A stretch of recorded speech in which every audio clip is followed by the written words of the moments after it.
Hello CC kids and welcome back. I hope you all had a wonderful Christmas, a wonderful new year, and a good start to 2025. We are starting with timeline for CC Cycle 1, Week 13. Believe it or not, we are in Week 13. Okay, here we go. We are starting with Age of Exploration.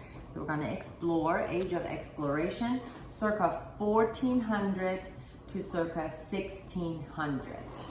I'm going to hang that up. Okay, next. Prince Henry founds School of Navigation. So we're going to give it a P for Prince, and then navigation we're going to do a compass. Prince Henry founds School of Navigation. I'm going to hang that one up. And then we have slave trade in Africa.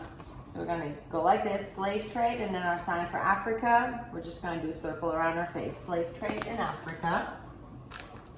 Next is Gutenberg's printing press. So we're going to give it a G for Gutenberg, and then we're going to print, printing press. And then Songhai in Africa. So we're going to do Songhai gold. They were famous for gold in Africa, our sign for Africa. Do you remember?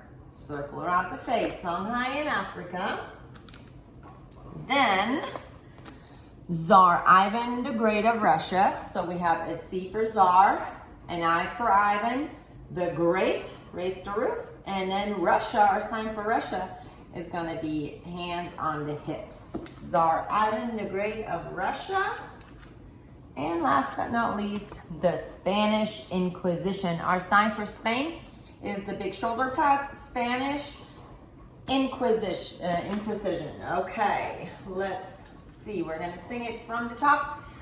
Age of Exploration, circa 1400 to circa 1600. Prince Henry founds School of Navigation, slave trade in Africa. Gutenberg's printing press, Songhai in Africa. Tsar Ivan the Great of Russia, the Spanish Inquisition. There we go. That was our timeline for week 13. Now on to English. The first 12 weeks, you learned everything about prepositions. You learned what is a preposition, and you learned I think 54 maybe, prepositions that you can just put in your brain because you will need them in essentials for sure. But today we're going to keep with prepositions just for one more week. These are compound prepositions. So prepositions which are not just one word, but a couple of words put together. And our compound prepositions are according to, in addition to, except for, in front of, out of, and instead of. And we're singing it to the melody of 10 Little Indians. It goes like this. And we're going to do compound prepositions. Compound prepositions according to, in addition to, except for, in front of, out of, instead of. Easy. Okay, and then that was it for prepositions. All we are going to learn in English is about verbs, helping verbs, and linking verbs, and then we're pretty much done with the whole year. So keep practicing if you want to do subject master in English. I think you can super duper easy do it. Okay, let's see. In science, we are talking about parts of the geosphere. So the world we stand on. If you would dig all the way to the inside of the world, guess what you would find? You would find what's called the core. So it's like the middle, the inside. So we're going to go like this. Oh, and we have a visitor. There's Weasley here. You want to say hi, Weasley? Say hi. Hi, kids. The core. Around the core is what's called the mantle. So we're going to put something around the core, mantle. Here comes my favorite. The next layer is the crust. And because it says crust, we're gonna bite in it like it's a cookie and go, right? So we have core, mantle, crust, and then comes the atmosphere. We're just gonna go like this because that's where planes and birds and everything is in like in the air atmosphere. And then we have hydrosphere, that's all the water. And then we have biosphere, and we're just gonna kind of go like this because that's where all of us and the animals, that's where all the kingdom of the living things live, in the biosphere. Okay, so the question is, what are some parts of the geosphere? Core, mantle, crust, atmosphere. Then we have hydrosphere and biosphere. These are some parts of the geosphere. And we're gonna sing it to the melody of Yellow Submarine. Ready? What are some parts of the geosphere? Core, mantle, crust, atmosphere, hydrosphere, and biosphere. These are some parts of the geosphere. There we go. That was our science. In Latin, we have one more thing. Actually, no, we did that in week 1, if you can remember. All the way back in week 1, we're going to do the same thing. So everything in Latin is going to repeat now. This is the 5 noun cases to the melody of Three Blind Mice. You guys all remember it. It goes 5 noun cases, 5 noun cases, nominative, subject, genitive, possessive, dative, indirect object, accusative, direct object, ablative, object of the preposition. Nice. Okay, next we're going to math. And in math, we are talking about liquid equivalents. So we can measure, if you ever measure milk, for example, for a cake, you would put it in maybe a little pitcher and it has numbers on it. And there's different things, different measurements you can measure liquid in. Ounces, cups, pints, quarts, and gallons are some of those measurements. And I'm going to tell you a story before we go into our chant for this week. Because this week we are learning about the kingdom of gallon. Do you see this big G? This is the kingdom of gallon.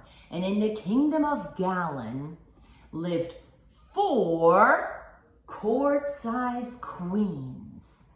And each of those 4 court-sized queens had 2 pint-sized princesses. 2 pint-sized princesses. And each pint-sized princess had 2 cup-sized kittens. And each of those cup-sized kittens drank 8 fluid ounces of milk every day. That is a little story to remember how many quarts and how many pints and how many cups are in a gallon. So just keep telling yourself that little story of the kingdom of gallon. But we also are doing a little chant for this, and it goes like this. 8 fluid ounces equals 1 cup. 2 cups equal 1 pint. 2 pints equal 1 quart. 4 quarts equal 1 gallon. Let's do that one more time. 8 fluid ounces equal 1 cup. 2 cups equal 1 pint. 2 pints equal 1 quart. 4 quarts equal 1 gallon. Easy peasy. Okay, in geography, we are learning about Africa, particularly about Western Africa. And in Western Africa, we find the Atlantic Ocean. We find the Senegal River. We find the Niger River. And we find the Ivory Coast. And we also have the Sahara Desert that we kind of help because it comes up in another week that kind of helps us, though, to see where we are on the map. Okay, it goes like this. To the melody of You Are My Sunshine, by the way. Oh, Western Africa, Atlantic Ocean, the Senegal River in ancient Mali, the Niger River curves over Ivory Coast, Sahara Desert most in the north.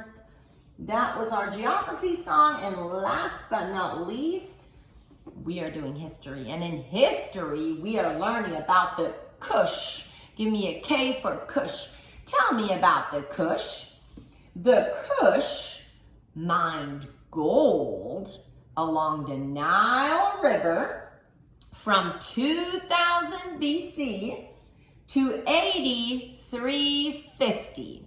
So So from 2000 BC to 8350, the Berbers, B for Berbers, the Berbers traded gold, iron, and salt. So we're going to give it a salt shaker, salt, and we're going to shake it out to the end of the song. Salt in the desert. Okay, let's try to say that again. Tell me about the Kush. The Kush mined gold along the Nile River from 2000 BC to 8350. The Berbers traded gold, iron, and salt in the desert. We're going to shake it up. Okay, it goes like this. Tell me about the Kush. The Kush mined gold along the Nile River from 2000 BC to 8350. The Berbers traded gold, iron, and salt in the desert. That was it for week 13. I hope you have super much fun learning, and I will see you next week. Bye.